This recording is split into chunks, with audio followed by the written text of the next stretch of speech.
कहानी की शुरुआत होती है दुनिया के सबसे रहस्यमयी समुद्र के एक गुमनाम हिस्से से, जहां नक्शों पर भी सिर्फ खाली जगह दिखाई देती थी। कहा जाता था कि जो भी जहाज उस तरफ बढ़ता वापस कभी नहीं लौटता। एक नई एक्सपीडिशन टीम इस खतरे को चुनौती मानकर वहां निकल पड़ी, क्योंकि उन्हें यकीन था कि धुंध के पीछे कोई राज है। साथ में एक फोटोग्राफर भी थी जो अपनी आंखों से अनोखी दुनिया देखना चाहती थी। उसे अंदाजा तक नहीं था कि अगला सफर उसकी जिंदगी बदल देने वाला है। जहाज जैसे ही उस रहस्यमयी इलाके के करीब पहुंचा, मौसम अचानक बिगड़ने लगा और घना कोहरा छा गया। किसी उपकरण ने सही दिशा बताना बंद कर दिया और तूफानी हवाओं के बीच एक विशाल लहर ने जहाज को सीधा चट्टानों से टकरा दिया। कुछ ही पलों में जहाज टूट फूट का शिकार हो गया और सभी लोग अलग अलग दिशाओं में बिखर गए। जब कोहरा छौंटा तो सामने एक विशाल अजीब टापू उभर आया, जिसकी हवाओं में अनजाना खतरा घुला हुआ महसूस हो रहा था, जैसे यह जगह उनका इंतजार कर रही हो। जहाज की मरम्मत में बाकी लोग जुटे हुए थे। तभी कुछ खोजी लोग अपने कप्तान के साथ टापू के अंदरूनी हिस्से की तरफ बढ़ गए। उनके सामने हजारों साल पुरानी विशाल पत्थर की दीवारें खड़ी थीं और नीचे बिखरी खोपड़ियां साफ इशारा दे रही थीं कि यहाँ पहले खून खराबा हो चुका है। फिर भी जिज्ञासा के आगे झुकते हुए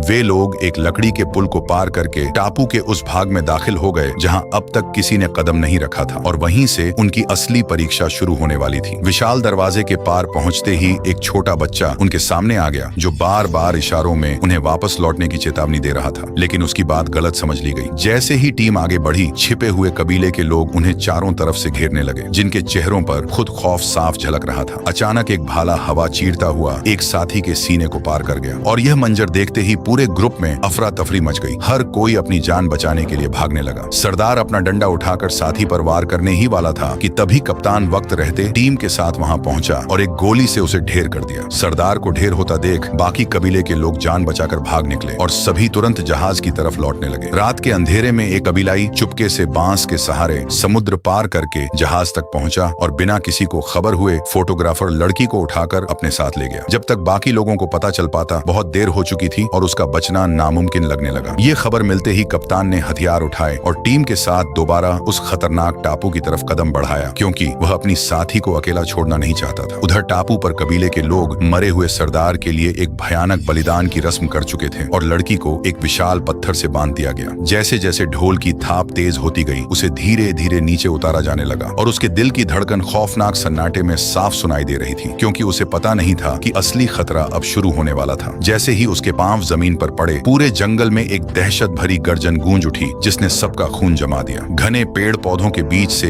एक विशाल काली परछाई धीरे धीरे बाहर आई और सीधा उसकी तरफ बढ़ने लगी। वह अपने बड़े से हाथ से उसका चेहरा छू कर देखने लगा, जैसे कोई अनजानी चीज पहली बार देख रहा हो। यही वह पहला पल था जब दुनिया के सबसे विशाल जीव को उन्होंने अपनी आंखों के सामने खड़ा देखा, और अगले ही पल वह उसे उठाकर घने जंगल में ले गया। यह जानते ही कि उनकी साथी को कोई अनजाना जीव उठाकर ले गया है, कप्तान ने बिना देर किए एक छोटा रेस्क्यू दल तुरंत उसकी तलाश में रवाना कर दिया। लकड़ी के उस पुराने पुल को पार करते ही वे लोग आखिरकार रहस्यमयी टापू के असली अंदरूनी हिस्से में प्रवेश कर गए, जहां हर तरफ विशालकाय पेड़ और घना काला जंगल फैला हुआ था। वे अभी थोड़ी ही दूर बढ़े थे कि अचानक एक डरावनी आवाज ने पूरा जंगल गूंजा दिया। उधर उस जीव ने उसे एक गहरी गुफा में पहुंचा दिया था, जहां चारों तरफ खोपड़ियां बिखरी पड़ी थीं और हर खोपड़ी के गले में वैसा ही हार था जैसा उसके गले में पहनाया गया था। ये मंजर देखते ही वह समझ गई कि अगर उसने भागने की कोशिश नहीं की तो उसका अंजाम भी वही होगा। बिना वक्त गवाए उसने अपने गले से वह हार उतारा और पूरी ताकत से उस जीव की उंगली में चुभो दिया, जिससे वह अचानक तेज दर्द के मारे तड़प उठा और मौका पाते ही वह लड़की पीछे मुड़कर देखे बिना जंगल की तरफ दौड़ने लगी। अभी वह कुछ ही कदम दूर पहुंच पाई थी कि अचानक आसमान से एक विशाल हाथ नीचे आया और उसे दोबारा पकड़ लिया। अगले ही पल वह जीव जोर से गरजता हुआ उसे लेकर जंगल के और भी गहरे हिस्से की तरफ बढ़ गया, जबकि उसकी चूड़ियां और वह हार वहीं जमीन पर गिर गए। जैसे ही जैक उस जगह पहुंचा जहां वह जीव थोड़ी देर पहले तक था, उसे जमीन पर वही पुराना हार पड़ा मिला, जिसे पहचानते ही उसके होश उड़ गए। उसे तुरंत एहसास हो गया कि उसकी साथी किसी बहुत बड़े खतरे में फंस चुकी है और अब हर गुजरता पल कीमती था, इसलिए रुककर सोचने का वक्त बिल्कुल नहीं था। बिना एक पल गवाए उसने अपनी पूरी टीम को साथ लिया और सीधा उस दिशा में आगे बढ़ गया जहां से आखिरी बार उनकी खोज के सबूत मिले थे, क्योंकि अब पीछे हटने का कोई सवाल ही नहीं था। कुछ ही देर में वे लोग एक गहरी घाटी के किनारे पहुंच गए, जहां जमीन पर विशाल ताजा पंजों के निशान साफ दिखाई दे रहे थे। उनका साइज देखकर सबको यकीन हो गया कि ये निशान उसी रहस्यमयी जीव के हैं जिसकी उन्हें तलाश थी। इसी बीच जब बाकी लोग थोड़ी देर आराम करने बैठे, तभी डायरेक्टर अपना कैमरा लेकर चुपके से पहाड़ी के दूसरी तरफ निकल गया, और जो नजारा उसके सामने आया उसने उसकी सांस ही रोक दी, क्योंकि वहां 10 से ज्यादा विशाल प्राचीन जीव खुलेआम घूम रहे थे। इतना खौफनाक दृश्य देखकर भी डायरेक्टर घबराया नहीं, बल्कि उसने तुरंत कैमरा ऑन करके रिकॉर्डिंग शुरू कर दी, यह मानते हुए कि ऐसा मौका दोबारा कभी नहीं मिलेगा। लेकिन जो जीव अभी तक बिल्कुल शांत खड़े थे, वे अचानक बुरी तरह बिदक गए और पूरी रफ्तार से सीधा उसकी तरफ दौड़ने लगे। खतरा पास आते देख पूरे ग्रुप में अफरा तफरी मच गई। हर कोई अपनी जान बचाने के लिए अलग दिशा में भागने लगा और कुछ ही पलों में पूरी सकरी घाटी चीख पुकार और भगदड़ से गूंज उठी। असल में वे जीव यूं ही नहीं भाग रहे थे, उनके पीछे कई खूंखार शिकारी जीव लगे हुए थे जो उन्हें अपना निवाला बनाना चाहते थे और उनकी दौड़ हर पल और तेज होती जा रही थी। जब लगने लगा कि बचना नामुमकिन है, तभी सामने 1000 फीट गहरी खाई आ गई। तेज रफ्तार और फिसलती जमीन के कारण वे खुद को संभाल नहीं पाए और एक के बाद एक कई विशाल जीव सीधा उस गहरी खाई में गिरते चले गए, जबकि जैक और उसकी टीम किसी तरह जान बचाकर उस संकट से बाहर निकल आए। लेकिन उनका पीछा अभी खत्म नहीं हुआ था। एक खूंखार शिकारी उनकी तरफ लपका, जिसे एक साथी ने एक ही गोली से ढेर कर दिया। लेकिन उसी के साथ गिरी एक विशाल लाश ने पीछे दौड़ रहे कई और जीवों को भी अपनी चपेट में ले लिया और वे भी एक एक करके जमीन पर गिर गए। कुछ पल के लिए पूरी घाटी में सन्नाटा छा गया, लेकिन असली खतरा अब भी बाकी था, क्योंकि बचे हुए शिकारी अब सीधा जैक की टीम के पीछे पड़ चुके थे और जान बचाने के लिए सभी ऊंची चट्टानों पर चढ़ने लगे। इसी भगदड़ में एक बूढ़ा कैमरामैन ऊपर चढ़ नहीं पाया। उसे फंसा देखकर डायरेक्टर बिना सोचे समझे उसकी मदद के लिए लौट आया और अपना ट्राइपॉड नीचे बढ़ाया ताकि उसे किसी तरह ऊपर खींच सके। लेकिन तब तक बहुत देर हो चुकी थी। एक शिकारी पलक झपकते ही उसके पास पहुंचा और उसे घसीटकर जंगल की तरफ ले गया। ये दर्दनाक मंजर देखकर बाकी सभी बिना रुके घाटी की तरफ भाग निकले। लेकिन इस हादसे के बाद कई लोगों का हौसला पूरी तरह टूट गया और उनमें से आधे लोग वहां से वापस लौट गए। जो लोग हिम्मत ना हारते हुए आगे बढ़े, वे जल्द ही एक विशाल दलदल के किनारे पहुंच गए। उधर वह विशाल जीव अपनी नई मेहमान को एक दूसरी गुफा में ले आया था और बार बार अपने हाथ से उसे जगाने की कोशिश कर रहा था। लेकिन काफी देर कोशिश करने के बाद भी उसकी आंखें नहीं खुली, क्योंकि सो जाने का नाटक करने वाले इंसान को कोई नहीं जगा सकता। आखिरकार हार मानकर वह जीव उसे वहीं छोड़कर आराम से बांस खाने लगा। तभी उस लड़की ने धीरे से अपनी आंखें खोली और बिना कोई आवाज किए रेंगते हुए वहां से दूर जाने लगी। मौका पाते ही वह पूरी खामोशी के साथ जंगल में गुम हो गई। लेकिन उसके जाते ही जैक और उसकी टीम उस जीव की उसी गुफा तक पहुंच गए। जैसे ही उसकी नजर उन पर पड़ी, वह तुरंत पूरी रफ्तार से उनकी तरफ लपका और सबसे आगे खड़े ऑफिसर को एक ही झटके में अपनी मुट्ठी में दबोच लिया। बाकी लोग जान बचाने एक विशाल पेड़ की जड़ पर चढ़ गए और वहीं से लगातार गोलियां बरसाने लगे। यह देखकर वह जीव और भड़क गया और उसने पूरी ताकत से उस जड़ को जमीन से उखाड़ फेंका, जिससे जड़ पर खड़े सभी लोग सीधा हजारों फीट गहरी खाई में जा गिरे। गनीमत रही कि वह विशाल जड़ काफी लंबी थी। खाई में गिरते समय वह दोनों तरफ की चट्टानों से कई बार टकराई, जिससे उसकी रफ्तार काफी कम हो गई और आखिरकार सभी लोग खाई के तल तक सही सलामत पहुंच गए। उधर भागती भागती वह लड़की जंगल के और भी गहरे हिस्से में पहुंच चुकी थी। अचानक उसके कदम रुक गए, क्योंकि सामने एक विशालकाय छिपकली आराम से अपना शिकार खा रही थी और यह खौफनाक नजारा देखते ही वह बिना कोई आवाज किए धीरे धीरे पीछे हटने लगी। लेकिन जैसे ही वह पलटी, एक और विशाल छिपकली सीधा उसके सामने आ गई और वह पूरी जान लगाकर वहां से भागने लगी, जबकि वह खूंखार छिपकली उसके पीछे ही लगी रही। भागते भागते वह एक सपरी सुरंग में घुस गई, यह सोचकर कि इतनी छोटी जगह में वह छिपकली अंदर नहीं आ पाएगी। लेकिन अगले ही पल वह सुरंग तोड़ते हुए उसकी तरफ बढ़ने लगी। जब लगने लगा कि बचना नामुमकिन है, तभी किसी ने उस छिपकली को बाहर की तरफ घसीट लिया और उसकी दर्दनाक चीखें सुनाई देने लगी। कुछ पल के सन्नाटे के बाद एक विशाल कनखजूरा धीरे धीरे रेंगते हुए उसके सामने आ गया और दूसरा कनखजूरा उसके शरीर पर चढ़ने लगा, जिससे घबराकर वह तुरंत सुरंग से बाहर भागी। लेकिन बाहर निकलते ही उसके होश उड़ गए, क्योंकि उसके ठीक पीछे दुनिया का सबसे खतरनाक शिकारी खड़ा था। इतना विशाल जीव देखकर वह बिना एक पल गवाए पूरी ताकत से वहां से भागने लगी। लेकिन वह शिकारी भी अपना शिकार मुंह में दबाए उसके पीछे दौड़ पड़ा और भागते भागते उसका पांव फिसल गया। वह ढलान से लुढ़कती हुई नीचे जा गिरी और पीछे मुड़कर देखा तो वह शिकारी अभी भी उसका पीछा कर रहा था। मौका मिलते ही वह एक ऊंचे सूखे पेड़ पर चढ़ गई और ऊपर ही छिपकर बैठ गई। खुशकिस्मती से उस शिकारी की नजर उस पर नहीं पड़ी और वह आखिरकार वहां से चला गया। लेकिन उसे अंदाजा नहीं था कि जिस पेड़ पर वह छिपी बैठी थी, उसके नीचे एक दूसरा शिकारी गहरी नींद में सो रहा था। अचानक उसकी आंख खुली और उसने हमला कर दिया। जिस डाल पर वह खड़ी थी वह टूट गई और वह हवा में लटक गई। तभी पूरे जंगल में एक जबरदस्त दहाड़ गूंज उठी और अगले ही पल जंगल का सबसे ताकतवर जीव वहां आ पहुंचा। उसने एक ही लात में उस शिकारी को जमीन पर दे मारा और ठीक समय पर उसे बचा लिया। कुछ ही पलों में दोनों के बीच जोरदार लड़ाई शुरू हो गई। वह एक हाथ से उस लड़की को पकड़े हुए था, जबकि दूसरे हाथ से लगातार दुश्मन पर हमला कर रहा था। तभी एक दूसरा शिकारी पीछे से दबे पांव लौट आया और तीसरा भी टूट पड़ा। अब वह अकेला 3 खतरनाक जीवों से लड़ाई लड़ रहा था, लेकिन उसने हार नहीं मानी। पास पड़ा एक पत्थर उठाकर पूरी ताकत से एक शिकारी के सर पर दे मारा और आखिरकार दुश्मनों का जबड़ा चीरकर उन्हें हमेशा के लिए खत्म कर दिया। इस जीत के बाद वह उसे अपने कंधे पर बिठाकर सीधा अपनी गुफा में ले गया, जहां एक कोने में उसकी ही प्रजाति का एक विशाल कंकाल पड़ा था। उसे देखते ही उसके चेहरे पर उदासी छा गई, क्योंकि वह अपनी प्रजाति का आखिरी जिंदा सदस्य बचा था और बरसों से इस टापू पर बिल्कुल अकेला था। उसके आने से पहली बार उसे अपना कोई मिला था। रात के अंधेरे में जैक किसी तरह जान जोखिम में डालकर वहां तक पहुंचा और धीरे से उस लड़की को जगा दिया। लेकिन तभी वह जीव भी जाग गया और जैक को देखते ही पुरानी दुश्मनी याद आ गई और गुस्से में उसे मारने दौड़ पड़ा। इसी हलचल में पास की गुफा के चमगादड़ भड़क कर उस पर टूट पड़े। इसी मौके का फायदा उठाकर दोनों बैल के सहारे खाई से नीचे उतरने लगे और नदी में छलांग लगाकर जान बचा पाए। लेकिन तुरंत सेना के भारी लंगर और जंजीरों ने उस जीव को जकड़ लिया और बेहोशी की दवा ने उसे जमीन पर गिरा दिया। कुछ महीनों बाद उसे एक बड़े शहर के थिएटर में दुनिया के सामने पेश किया गया, लेकिन जंजीरों में बंधे होते ही उसका गुस्सा फिर भड़क उठा और उसने पूरे शहर में हड़कंप मचा दिया। वह हमेशा बस अपनी साथी को ही खोजता रहा। आखिरकार उसने उसका चेहरा पहचान लिया और प्यार से अपनी हथेली पर बिठा लिया। लेकिन फौरन लड़ाकू विमान मंडराने लगे और गोलियों की बारिश शुरू हो गई। उसने उसे बचाते हुए आखिरी सांस तक लड़ाई लड़ी और खुद को कुर्बान कर दिया ताकि वह हमेशा सुरक्षित रह सके। अगर कहानी अच्छी लगी हो तो चैनल को सब्सक्राइब जरूर करें। मिलते हैं अगली वीडियो में, तब तक के लिए अपना ख्याल रखें।